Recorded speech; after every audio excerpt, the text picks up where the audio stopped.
Saka Afrika, keturunan lan umate Nabi Adam banjur ngawiti peradaban anyar ing alam donya lan banjur nyebar sarta ngalami revolusi kognitif. Revolusi kognitif yaiku sawijining fase pangowahan ing cara mikir lan komunikasi menungsa. Revolusi iki ngowahi akeh tatanan panguripan menungsa, kayata dadi iso kerjasama, duwe struktur sosial, iso nyiptakake teknologi sing luwih maju, lan iso nggawe rencana. Revolusi kognitif nyebar ing akeh tlatah donya sing panyebarane diawiti saka Afrika. Tlatah donya liyane nalika kuwi iso diarani kosong, merga menungsa sadurunge punah kena bledosan gunung paling dasar sak jagat sing diarani Super Volcano Toba.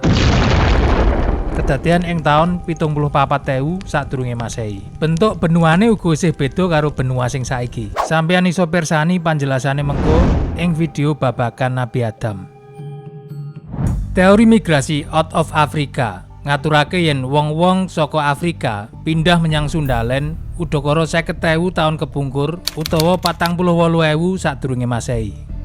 Teori iki tibake klop karo panemuan arkeologis ing Jawa lan Sulawesi. Ing sawijining guwa ing Kabupaten Maros Pangkajene Kepulauan, Sulawesi Selatan, ditemokake gambar celeng sing diperkirakno umure 51.200 taun. Metode pengukurane yaiku nganggo sistem sampel laser sing luwih akurat. Ora mung siji ning akeh gambar sing umure beda-beda. Ana sing 50.000 taun lan 45.000 taun. Selisih 5.000 taun. Tegese ing Sulawesi iki nate dadi panggonan menungsa jaman biyen nganti 5.000 taun. Bukti kaping pindho yaiku ana ing Jawa, yaiku ing guwa ing Kecamatan Campur Darat Tulungagung. Ing kene ditemokake fosil sing diarani menungsa wajak utawa Homo wajakensis sing wis kalebu Homo sapiens. Sawise diteliti umure 40.000 taun. Menungsa wajak minangka Homo sapiens pisanan sing diperkiraake manggon ing Jawa bareng karo migrasi Afrika sing uga manggon ing Sulawesi. Wong-wong nalika kuwi digolongake ras Melanesia. Sawise kuwi awit ana migrasi maneh saka Asia Daratan menyang Sundaland udakara 30.000 taun kepungkur utawa 28.000 sadurunge Masehi. Wong-wong kuwi digolongake ras Austronesia. Sing ndesek ras sadurunge yaiku ras Melanesia. Ras Melanesia keturunane Homo wajakensis awit kedesek mengetan manggoni pulo-pulo sak njabane Sundaland. Ras Melanesia sing kawin karo ras Austronesia banjur duwe keturunan campuran sing manggon ing pulo-pulo kayata Nusa Tenggara Timur lan Maluku. Dene sing dominan Austronesia akeh sing manggon ing Sundaland sisih kidul utawa Jawa saiki. 28.000 sadurunge Masehi. Jaman iki isih mlebu ing jaman es pungkasan. Yen ngrujuk ing geografi lan iklim nalika kuwi sing isih atis, mula akeh kemungkinan yen wong-wong mestine luwih milih tlatah sing anget lan subur ing sakupenge Khatulistiwa, kayata Sundaland, dibandingno ing tlatah liyane sing mesti wae luwih atis. Nganti ewonan taun diawiti saka Homo wajakensis, peradaban ing Sundaland awit tukul. Wong-wong ing kene awit makarya lan duwe peradaban dhewe. Kira-kira 545 km saka kulone Tulungagung, wong-wong Jawa kuno nggawe punden berundak sing digawe udakara awit taun 28.000 sadurunge Masehi. Sing gunane kanggo panggonan sembayang. Lan papan kuwi saiki diarani Gunung Padang. Kanggo njlentrehake kapercayan ing jaman Sundaland awitan, aku bakal nyilih istilah barat sing jenenge animisme. Animisme kuwi jan apa? Animisme asale saka tembung anima, basa Latin sing tegese nyawa, jiwa utawa roh. Animisme tegese sawijining kapercayan sing mercayani yen kabeh makhluk kuwi nduweni roh sing tetep ana senajan makhluk kuwi wis mati.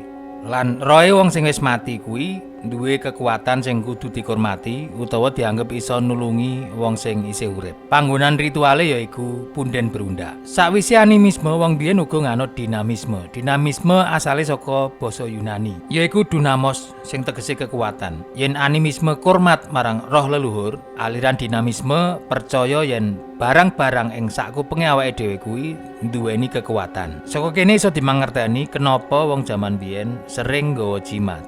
Saka anane jimat banjur dikenal era shamanisme utawa perdukunan. Wong-wong kuwi mau uga padha percaya yen ana wong tartamtu sing duweni daya linuwih kanggo ngundang roh utawa nundung roh, gumantung saka kabutuhane. Yen roh apik diundang, yen roh jahat kudu ditundung. Mula ritual sing dilakoni nalika kuwi ora liya yaiku kanggo nyelarasno roh lan manungsa. Wong-wong sing duwe daya linuwih kuwi diarani datu utawa nek ning jaman Jawa modern dukun. Dadi dukun jaman kuwi konotasine apik yaiku wong sing duwe spiritual sing dhuwur kanggo nulung marang liyan. Para sejarawan agama kayata Maria Susay Davamoni ing bukune Fenomenologi Agama lan Agus Sunyata ing bukune Atlas Wali Songo ora sarujuk yen agama lawas iki diarani animisme lan dinamisme. Merga tembung kuwi minangka perspektife wong jaman saiki nalika ndeleng sistem kapercayaan wong jaman dhisik. Ada dasar kuwi mau kabeh, miturutku kapercayaan lawas iki minangka hakikat sing ancen durung kambon aturan-aturan saka budaya liyane sing luwih kuat. Wong sak donya kaya-kaya kompak lan sarujuk yen ana energi sing ngatur ngalam donya kalebu manungsa.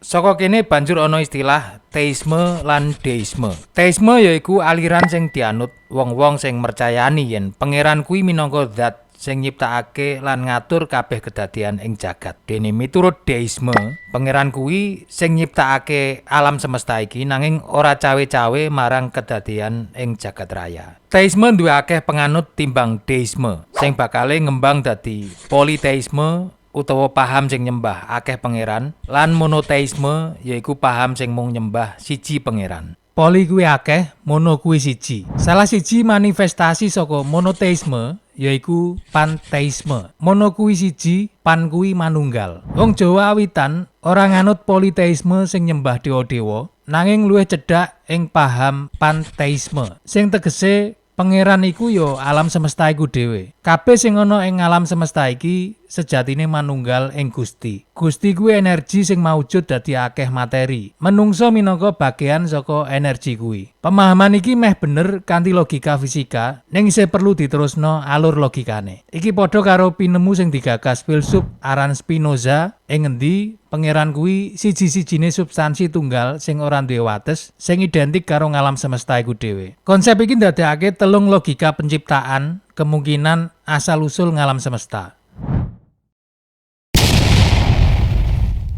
Kaping pisanan yaiku ngalam semesta iku ana saka sing ora ana. Iki ora masuk akal merga sing ana ora mungkin dadi saka sing ora ana. Kaping pindho yaiku ngalam semesta nyiptakake awake dhewe. Iki uga ora logis merga kanggo iso nyiptakake kudune diawiti saka ana dhisik. Lan kaping telu yaiku alam semesta ana merga nduweni penyebab eksternal, yaiku zat sing sipate tan kena kinaya ngapa. Konsep kaping telu iki sing banjur digawa dening nabi-nabi saka Nabi Adam nganti Nabi Muhammad kanggo ngajari pemahaman sing logis marang peradaban sing ana, yaiku anane zat tunggal sing ora iso digambarake. Qul huwallahu ahad, Allahus somad, lam yalid walam yulad, walam yakul lahu kufuwan ahad. Energi sing ana ing kabeh materi rupa makhluk kuwi nduweni vibrasi lan sinyal-sinyal sing universal. Mergo asale siji, mula vibrasi iki sing ndadekake menungsa ora iso ucul saka algoritma alam lan ora iso ucul saka kapercayan babagan anane kekuatan sak njabane dheweke. Senajan wong kuwi ateis utawa ora percaya anane pangeran. Ateis biasanya bakal ngomong ora percaya pangeran nalika dheweke longgar, nanging bakal tetep ndonga utawa duwe pangarep nalika lagi susah. Sinyal-sinyal utawa vibrasi kuwi ing makna spiritual yaiku zikire kabeh makhluk marang asale. Ora mung sing urip nanging uga sing mati. Ora mung makhluk hidup ning uga benda mati. Kabeh padha zikir marang asale. Ya huwa yaman la huwa illa huwa. Sing dening wong Islam disebut Allah lan dening wong Jawa kuno disebut Sang Hyang Toyo sing sipate tan kena kinaya ngapa. Mangkone ing Sundalen sing bakale pecah dadi Pulo Jawa salah sijine, paham iki banjur awit ngalami adaptasi karo budaya lokal lan dikenal aran Kapitayan. Kapitayan minangka agama rakyat. Agama rakyat yaiku sawijining konsensus utawa kesepakatan menungso ing habitat tertentu saka kapercayan sadurunge sing dianggep bener, apik lan cocok kanggo dilakoni. Kabeh menungso sing urip duwe kecenderungan kanggo nyembah pangeran kanthi cara lan jeneng sing beda-beda. Nyembah marang sing dadi mula buka lan panggonan balik, sangkan paraning dumadi. Innalillahi wa inna ilaihi rajiun. Anane kapercayan iki njaga prilakune wong-wong supaya ora nglakoni tumindak sing ala. Nalika peradaban wis awet rusak, banjur bakal mudhun nabi ing tlatah kuwi kanggo mancerake maneh. Miturut hadis, cacahe nabi kuwi nganti 124.000 wong lan rasul kuwi 315 wong. Dene sing kasebut asmane ing Quran ana 20 wong. 14.001 sadurunge Masehi minangka periode pencairan es kaping pisanan sing ndadekake peperang tlatah dadi anget. Panguwahan iklim iki ndadekake tlatah sing awitane ora layak dipanggoni dadi layak. Salah sijine yaiku Mesopotamia. Senajan ing Indonesia iso ditemoni bukti-bukti kayata lukisan ing Sulawesi, fosil menungso wajah lan punden berundak ing situs Gunung Padang, nanging kuwi durung jangkep kanggo nerangake peradaban kuno awitan. Temuane kurang akeh. Hipotesaku ya mergo akeh sing kelep ing Laut Jawa sing disebabake kedadian sabanjure. Ukuran kabudayan iso diarani peradaban kuno yaiku saka anane barang-barang kasil kabudayan lan anane tatanan sosial. Kekarone iso dimangerteni saka temuan arkeologis. Mergo ing Nuswantara durung ana temuan, mula kanthi umum para sejarawan sarujuk yen peradaban kuno awitan menungso sing wis nyukupi rong syarat kuwi yaiku Mesopotamia. Mesopotamia kuwi tegese tanah ing tengah kali. Dununge peradaban Mesopotamia yaiku ana ing pertemuan Kali Efrat lan Tigris sing subur lan gampang banyu. Salah siji peradaban awitan Mesopotamia yaiku kabudayan Natufia lan disusul kabudayan liyane. Kabudayan Natufia mecungul ing jaman pemanasan. Isih mlebu ing jaman Trias Nom sadurunge suhu mudhun drastis maneh menggone. Peradaban ing alam donya iki saya mbrakang maju. Nanging saya mrene Homo sapiens awit nglakoni tumindak ala, padha ngrusak ngalam donya, mateni kewan-kewan lan nebangi wit-witan kanthi serakah. Ing jaman iki perkiraanku Nabi Idris gesang. Ing panyebutan barat Nabi Idris diarani Henok lan peperang ulama uga ngarani yen Nabi Idris minangka pribadi sing padha karo Nabi Khidir. Nabi mudhun ora ning panggonan sing apik nanging ing kaum sing butuh dibimbing. Mula aku sarujuk yen Nabi Idris ora mudhun ing Gunung Padang nanging ing Nautuvia, kabudayan paling awitan ing Mesopotamia. Dene ing Sundalen menawa durung butuh nabi merga isih mituhu, durung mlengkar. Nabi Idris dipercaya minangka menungso pisanan sing njait sandangan lan sing ngajari nulis. Bukti tulisan kuno sabanjure bakal ditemoni ing tlatah iki, yaiku ing jaman bangsa Sumeria. Sadurunge dadi peradaban Sumeria, kabudayan awitan ing Mesopotamia iki bakal ngalami pasang surut merga iklim nate mbalik atis maneh, terus anget maneh lan dipungkasi karo banjir gedhe utawa pencairan es global. Sawijining hadis saka Ibnu Abbas nerangake yen Nabi Idris kuwi penjahit. Nabi Idris disebutake ing Quran ing surat Maryam lan surat Al-Anbiya. Ing surat Maryam ayat 56 nganti 57 disebutake yen Nabi Muhammad diutus kanggo nyritakake kisah Nabi Idris marang umate, yaiku minangka nabi sing tresna lan nglakoni babagan sing bener ing panguripane. Mula banjur diparingi derajat sing dhuwur ing ngarsane pangeran. Dene ing surat Al-Anbiya ayat 85 disebutake yen Nabi Idris kuwi kalebu wong-wong kang sabar bareng karo Nabi Ismail lan Nabi Zulkifli. Ing hadis babagan Isra Mi'raj uga diaturake yen Kanjeng Nabi Muhammad ketemu Nabi Idris ing langit cap 4. Soal Isra Mi'raj aku nate jelasno wedharan ilmiahe ing video Sains Manunggaling Kawula Gusti. Sampeyan iso pirsani sawise iki. Saka hadis Isra Mi'raj lan tafsir surat Maryam ayat 57 sing nyebutake yen Nabi Idris wis diangkat ing martabat sing dhuwur, ana peperang pinemu sing dadi tradisi Islam sing dipercaya yen Nabi Idris kuwi isih gesang nganti saiki. Mergo jasad lan rohe langsung diangkat malaikat menyang swarga. Padha karo Nabi Isa. Ing konsep agama Hindu, Buddha, Jainisme lan Sikh, kahanan kaya ngono kuwi diarani moksa.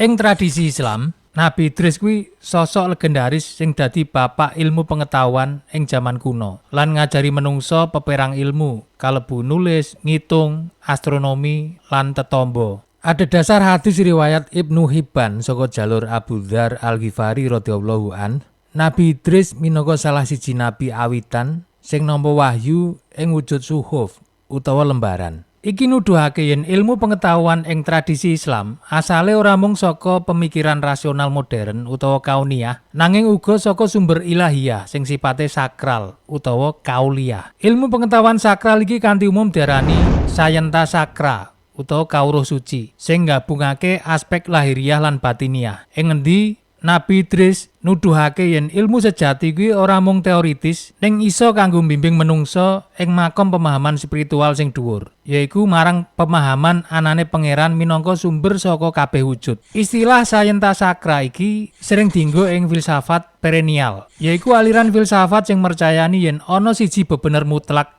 sing dadi dasar kabeh kawruh lan agama sing diarani kebenaran universal. Saka jaman siji lan liyane sing diarani apik lan elek kuwi tetep padha. Kayata nyolong kuwi kae jaman dhisik tetep diarani elek. Lan nulungi wong sing butuhake kuwi tetep diarani apik. Keset kuwi elek, sregep kuwi apik. Bodho kuwi elek, pinter kuwi apik.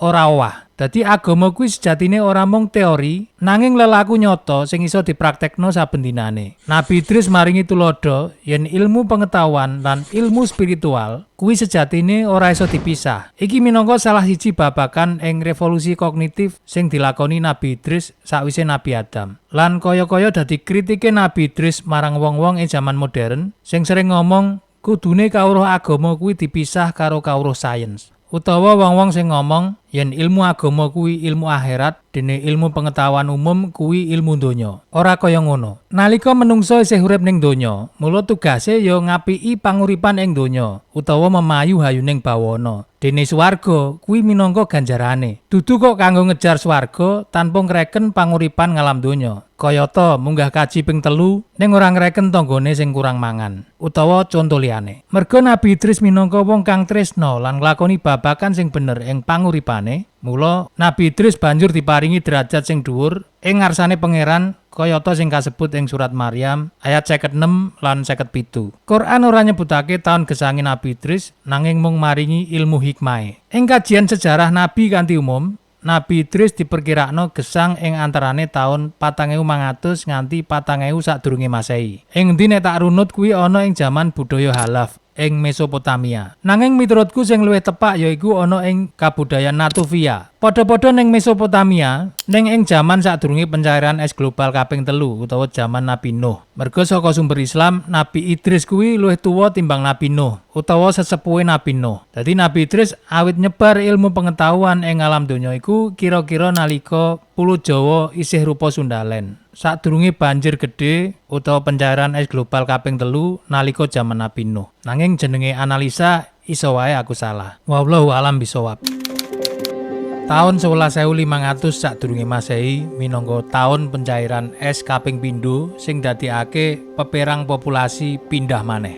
Teori migrasi ngaturake data yen ana migrasi maneh saka ras Austromelanozoid ing Nuswantara sisih kulon utawa Sundalen lan Mongoloid ing Kalimantan sisih wetan. Guwa dadi papan sing wigati ing akeh peradaban nganti didadekake jeneng surat ing Al-Qur'an yaiku Al-Kahfi. Panemuan kuburan ing jero Guwa Song ing Pacitan, Jawa Timur dadi bukti liyane yen guwa uga minangka papan penting ing Nuswantara ket jaman Homo wajakensis sing fosile ditemokake ing Tulungagung. Yen Homo wajakensis minangka ras Melanozoid, nek sing ning Pacitan iki ras Mongoloid lan Austromelanozoid.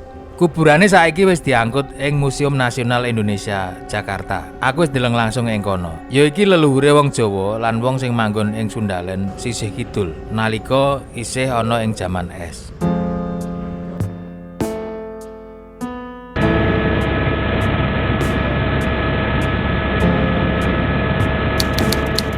Suhu banjur mudhun maneh lan ndadekake tlatah donya balik ing jaman es sing kaping pungkasan. Udakara 10.000 nganti 12.000 taun kepungkur, akeh saka mamalia gedhe kayata mamut sing urip ing jaman es punah. Semono uga spesies liyane. Ahli paleontologi nerangake yen iki kedadian merga rong perkara. Sing kaping pisanan merga iklim sing atis ndadekake sumber pangan saya sithik. Lan kaping pindho merga diburu menungsa. Bukti yen menungsa nalika kuwi duwe andil ing punahe mamut, yaiku anane serpian tombak watu ing sajroning fosil sing ditemokake. Miturut sejarawan Yuval Noah Harari ing buku Sapiens, riwayat singkat umat manusia, panyebab kepunahan mamut lan akeh megafauna liyane ora merga iklim ning utamane merga andile menungsa ing jaman kuwi. Saben ana Homo sapiens teka ing tlatah anyar, populasi mamalia gedhe ing tlatah kuwi mesti bakal punah ing wektu sing rasuwe. Menungsa sing wis ngalami revolusi kognitif dadi prigel kanggo buron kewan kanthi efektif ing sawijining kelompok lan nganggo alat-alat sing saya maju. Saliyane iku